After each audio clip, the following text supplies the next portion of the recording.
এই যে শুনেন, ব্রেকিং নিউজ, গাজা একের শেষ হয়ে গেছে। আর এই টাইমে বাংলাদেশ নাকি গাজায় বাহিনী পাঠাতে চায়, বুঝছেন।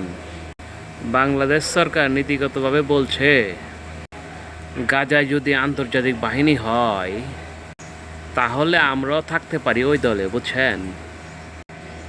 আমাদের জাতীয় নিরাপত্তা উপদেষ্টা ডক্টর খলিলুর রহমান আমেরিকা গিয়া মার্কিন বড় কর্তার সামনে এই কথাটা বইলা দিচ্ছে, বুঝছেন।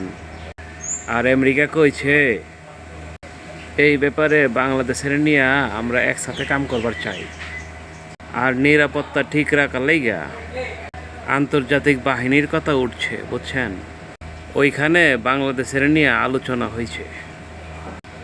এখন আসল প্রশ্ন হইল, বাংলাদেশ ওইখানে গেলে কি ভালোইব নাকি অযথা ঝামেলায় পড়বো যাইয়া। আপনাকেও যে মতামত আছে সব কমেন্টে লিখা সম্মানে পাঠান, আমরা দেখতে চাই আপনাকেও মতামত কি, বুঝার পারছেন।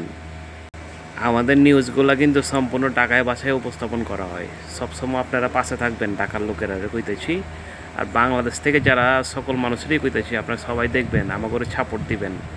আমরা আপনাদের লাগে ভালো ভালো খবর সংগ্রহ করি, বুঝছেন। ভালো থাকবেন সবাই। আসসালামু আলাইকুম।